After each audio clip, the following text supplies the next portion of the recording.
And hello everyone, welcome to another video. This one is a very special one, the winter forecast for 2025 to 2026. This will be my first one out of a couple. This has been long awaited, and so here it is. And it's going to be going into the precipitation, temperature outlook, and the overall outlook.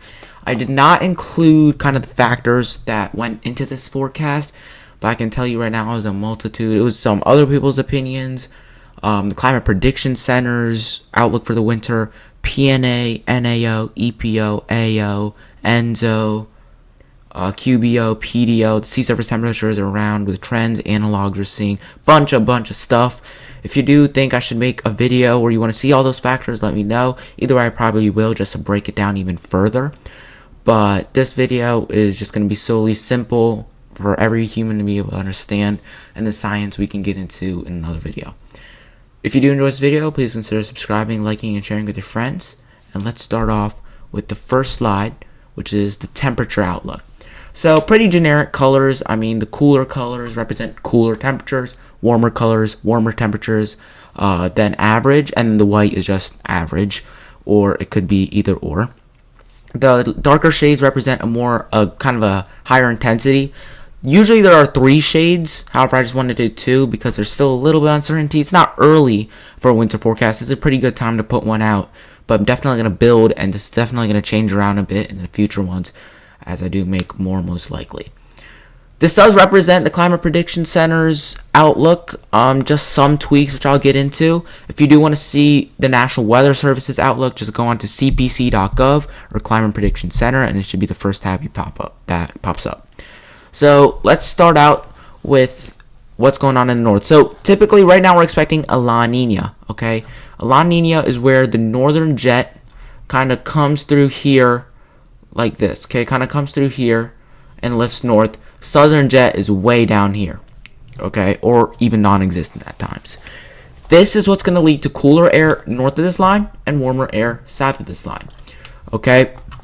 Now what I will say is the Climate Prediction Center is much more aggressive with this warmth, has it getting all the way up into the northeast.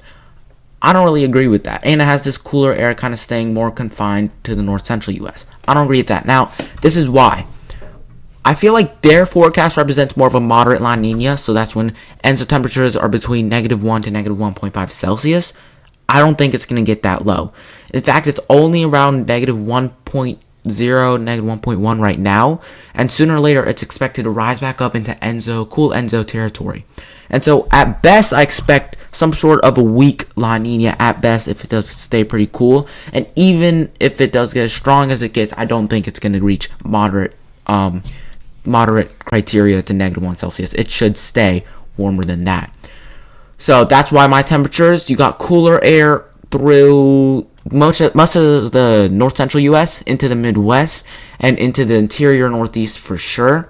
And then in the darker shades, this includes north central U.S. and especially the Midwest. The Midwest is definitely going to be a very, very big hotspot for cooler air. Wisconsin, Minnesota, portions of Iowa, Illinois, Chicago for sure, northern Indiana, northern Ohio, and even some of the lake effect areas like Erie and Buffalo, definitely going to get prone to some big time cool shots. Now to this white area is all average, okay?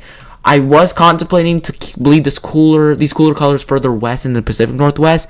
I decided not to do that just because I think it will be more concentrated towards the east. However, I wouldn't be surprised if the Pacific Northwest, more specifically Washington, does end up a little cooler than average. Always typical in La Nina years.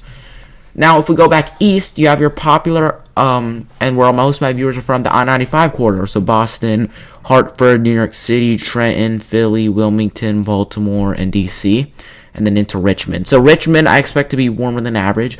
But along the 95, I think it's going to be very close, okay? I think at times you will be warmer than average. I think at times you'll be cooler than average. Depends where the storm track will be. You will have plenty of inland cutters, and you'll have plenty that may try to sneak south as well, okay? Which form, which takeover, that's some main questions. If it's a primary low, secondary lows, it's going to be a very tricky forecast. Always is for 95. I do expect everything. Rain, snow, sleet, freezing rain, and that kind of teases my overall forecast for that area. To the south, you have slightly above or overall just above average temperatures along the immediate coast, including Cape Cod, southern Jersey, southern Delaware, most of the Delaware except the northern part, southern portions of Maryland, into southeast Virginia, much of North Carolina, and into South Carolina. And then this kind of beelines this way before lifting back north into California. And then further south, we got more below average, more above average temperature concentrated in the deep south, Texas, entire state of Florida, and into California. So cooler than average, warmer than average. I think I said below average maybe in terms of, because I was confusing with precipitation. But I will say, much of these areas that are in the below average temperatures will be above average precipitation, and most of these areas in the above average temperatures will be in below average precipitation. So I'm kind of getting it mixed up. But that's your temperature outlook, okay? Precipitation, not much different, okay? Overall, you see a trend of much more precipitation in the northern tier of this country and into portions of the mid-Atlantic, and then a more wider swath through Pacific Northwest, North Central U.S., and Midwest. Again, I think clippers are going to make a return where we get lows from Canada, dive south with the colder air and precipitation, so you can get easily light swaths of snow through portions of the Midwest and into Mid-Atlantic and into the Northeast if they ever decide to form into something even bigger off the coast or just lift inland. So that's that. In the white, again, average. And then in the deep south, this is very, very suppressed. I think it'll be below average precipitation for much of the deep south, and especially for desert southwest, Louisiana, Mississippi, Alabama coastlines, and much of Florida. I will say an exception could be like the Miami-Dade area, Tampa could get some typical winter storm activity, which they always do. So that I would be cautious about. And this is everything what you guys been waiting for. The overall outlook I have for this winter. So we'll start in the west. I'm going to break each region down very carefully. Starting in the Pacific Northwest, which is what PNW stands for, we got rains and snows. I think we'll have a very active jet, as most of our storms may dive through the Pacific area, Pacific Ocean. I mean, you'll have a Pacific jet. Your northern jet is going to be very active, and so sometimes whenever it flares up, your Pacific jet flares up more, you'll get constant rain and mountain snows for the higher elevations of Washington, Oregon, Idaho, and Montana. And then right below that, you got your mountain snows. Again, when that Pacific jet is active, it will bring many disturbances that could continue to bring mountain snow. I mean, we had a pretty good mountain snow record, or mountain snow winter for much of these Rocky Mountain areas, and I think that will continue through this year as well. Further south, so I'll just explain the white is an average winter. I think this will be average. Now, I will say probably close to the mountain snows, maybe a little drier, okay, but that's about it. Maybe a little warmer for New Mexico and Arizona. North of that, I think it'll be maybe average with a little more precipitation. And then kind of into this area right here, I do think it could be a little cooler and snowier, possibly for portions of Oklahoma, especially the Panhandle, northern portions of Texas, and into Kansas. And then I think kind of in here, it'll be mainly dry and warm. You'll fluctuate between cooler and wet and warm and dry. And then kind of through this slit, cooler and more active with the precipitation, I'd say.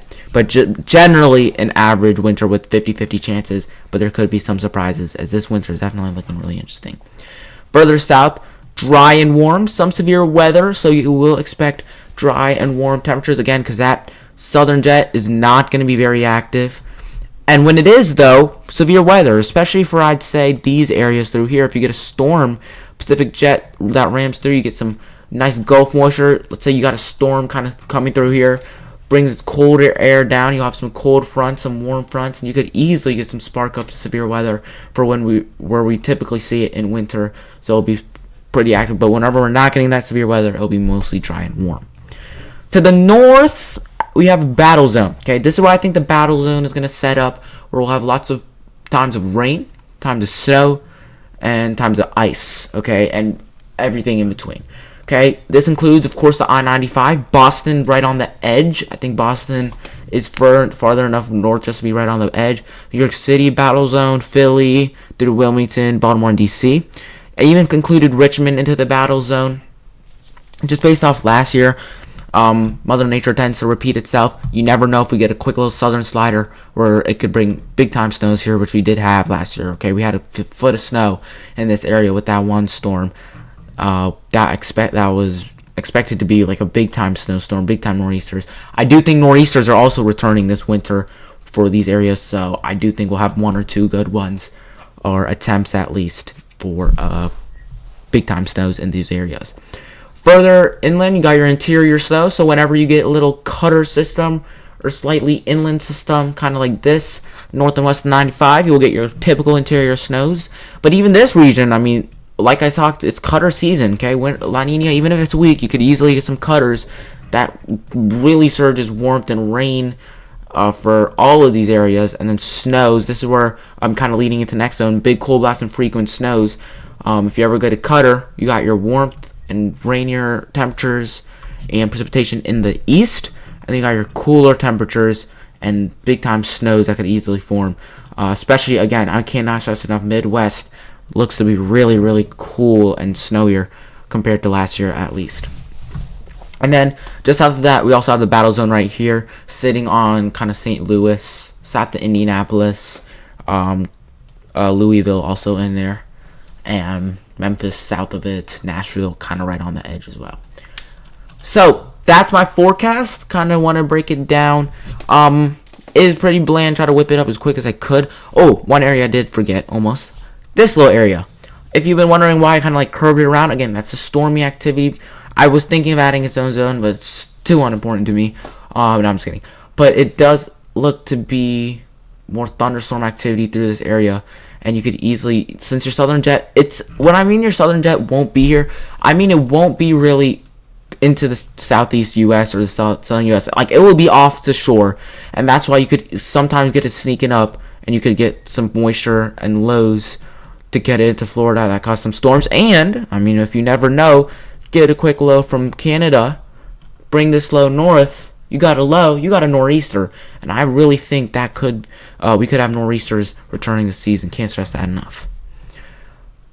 And yeah, I mean, that's really it. I hope you guys enjoyed. I'll have a breakdown on kind of the factors in the next few days. Most likely we'll return to normal videos though for the most part by tomorrow. Hope you enjoyed. Share it with your friends, and winter's on the way.